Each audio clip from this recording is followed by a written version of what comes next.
Command.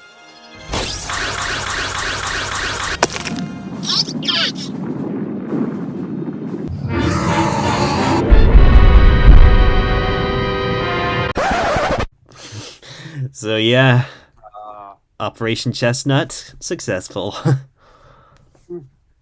Yeah, this actually, on this subject, again, there's going to be some Star Wars references here, but this made me think of that episode where they kind of tease General Grievous into going through the asteroids, but they hide on some of them, and then the asteroids, they get shot in the back when they lower their shields, and this kind of reminded me of a similar scene to that. Also, the silence before the was really funny because there was no build up to the crash. It's just like... Yeah, I just wanted to make it seem like the Reapers are doing so well, but then Meteor comes in from the side while Reaper 35 isn't looking. No! Because this was another detail that was brought up in our behind the scenes videos, because this was a scene you wish you could have visualized yourself, Cameron. Yeah, well, like I said, the old models were made when I was like less experienced with like modeling and stuff, and so they weren't very good to handle at all. They were extremely difficult to make look good when moving and everything, and so I never got a chance to actually make the scene of them being essentially just being squashed by like 2 asteroids. Mm-hmm.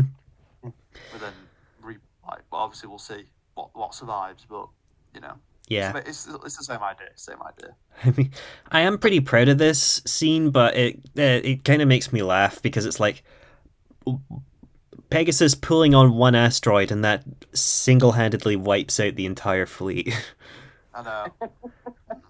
I mean, it kind of rivals the Dalek ship throwing a bowling ball at the Cybermen, kind of like, you know, just the kind of craziness. Also, and the Oscar. Yeah. But then there's also, you know, the first thing you can say, the grapple hook being shot to grab the asteroid. It's like, this chapter is just full of so much, like, content. Like, the amount of stuff you made for it is crazy. Yeah. So yeah, and the audio that plays, the bit of music when the Reapers are smashed into the asteroids, that's actually from the original King Kong, where King Kong falls from the Empire State Building.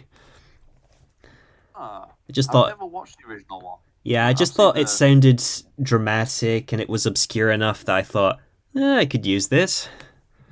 Yeah. So yeah.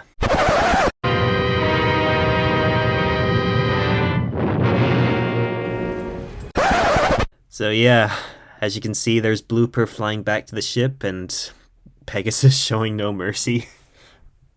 I don't know why. Back to the Astro thing for a second. I don't know why, but I picture Reaper 35 as like Vector from Despicable Me 200, like Despicable Me 1 when he's on the moon. He's just slowly like going up higher as he's about to get crushed.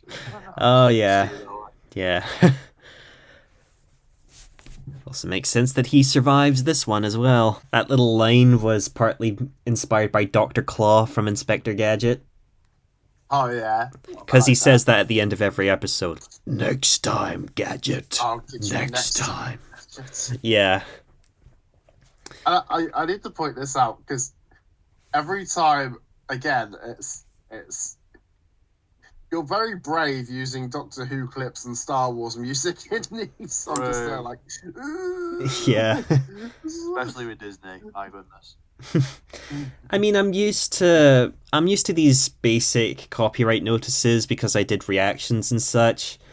They just send you messages like, the content user allows you to use this audio, but there'll be a little banner in the description saying, oh, we detected this music and here's the original.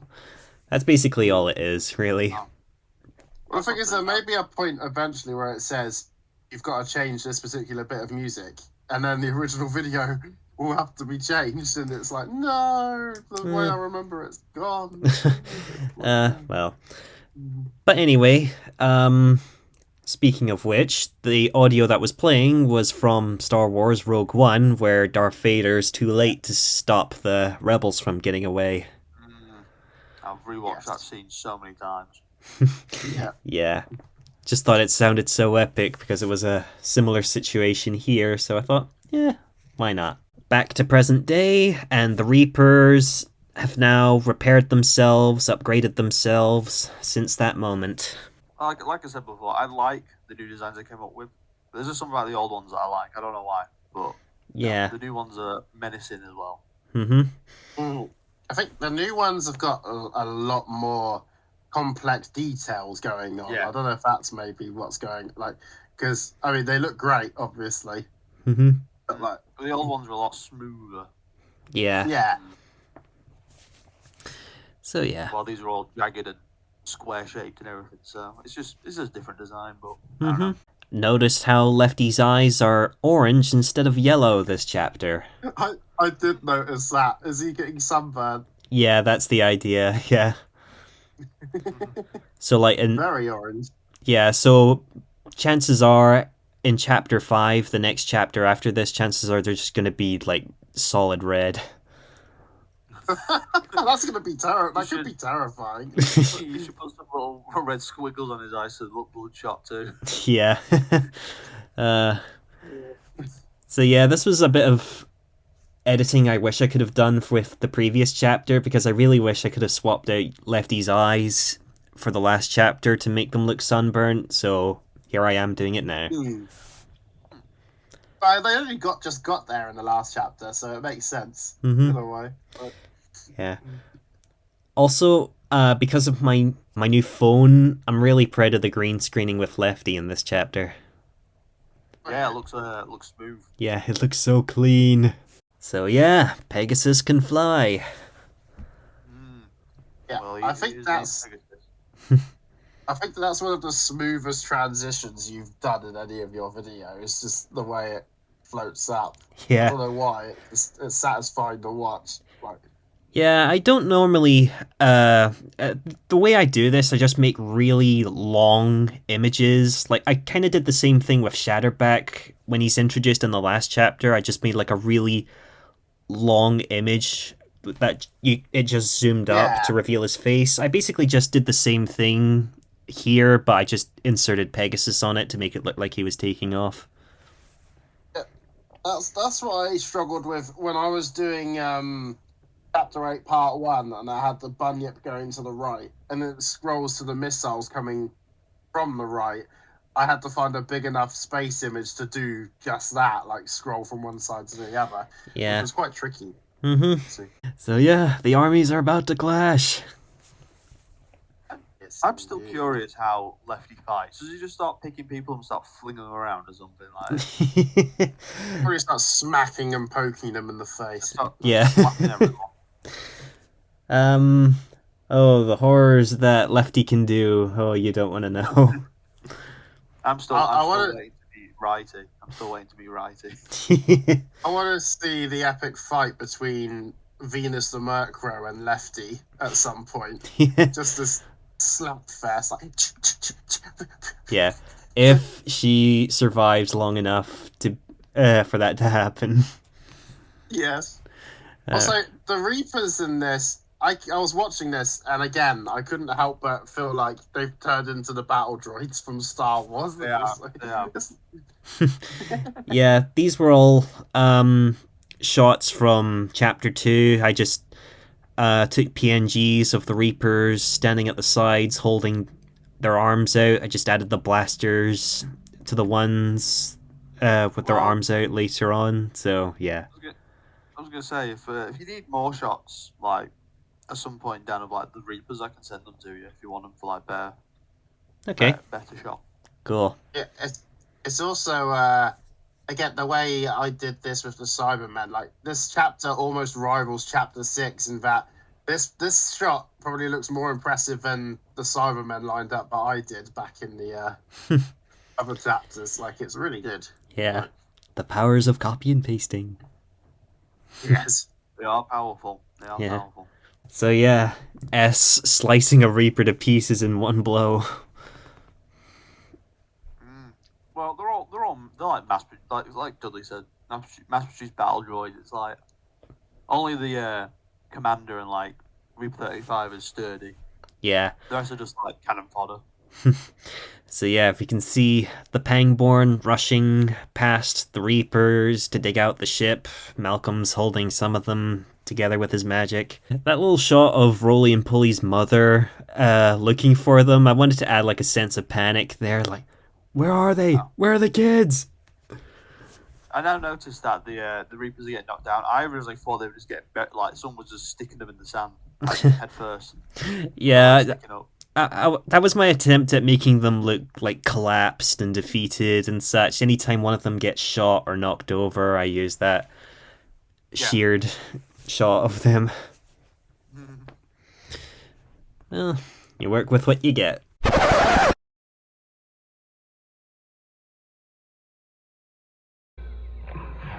Mother and father are gonna scan you.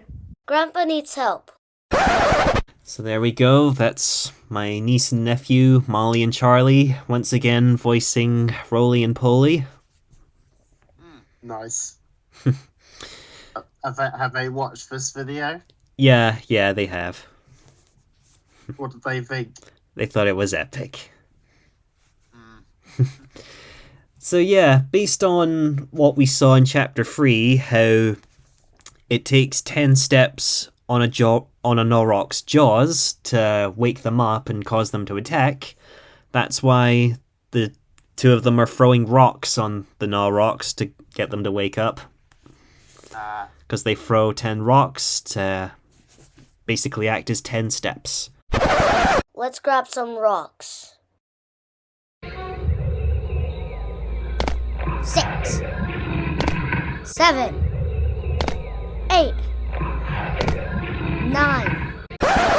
Also, that sound effect of the Norrocks snoring, that's basically from Pikachu's Vacation, where Charizard's snoring.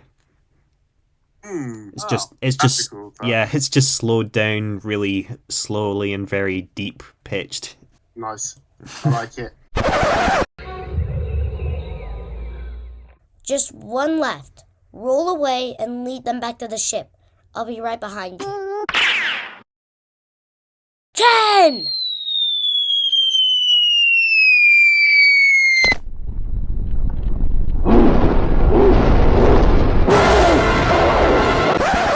The Norrock's awake! Monstro. Yeah, that's right. That's where Monstro from Pinocchio gets angry and starts pursuing Pinocchio and Geppetto across the ocean. Yeah, like you use the bear music from Fox and the Hound, and then you go to the person who designed the same thing, Monstro, designed by the same person, like Disney creepiness. Yeah. Was the worms inspired by Dune? I mean, there are some details here and there. I can't quite remember. It's been quite a while. Has been a little bit. Why was it? Was this established in Chapter 3? Why it was 10 steps or 10 rocks? Well, I kind of based it on like Venus flytraps. Like, if you strike one hair, you've got like 20 seconds to get away. But if you strike another, then snap, you're captured. Yeah. Because I thought, like, if a plant can count to 10, why can't a worm? True. So yeah.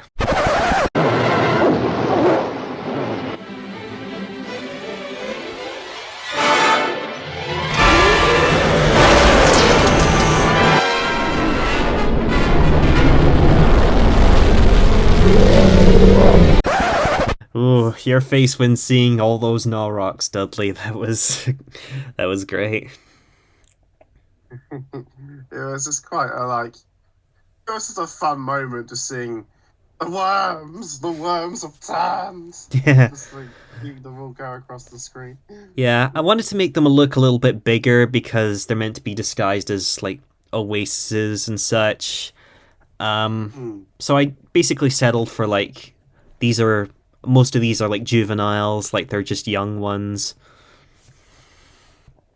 Yeah, I like that you had one being a threat in the last chapter, and then suddenly there's just a load of them. It's like, oh god, that's a force to be reckoned with. Yeah.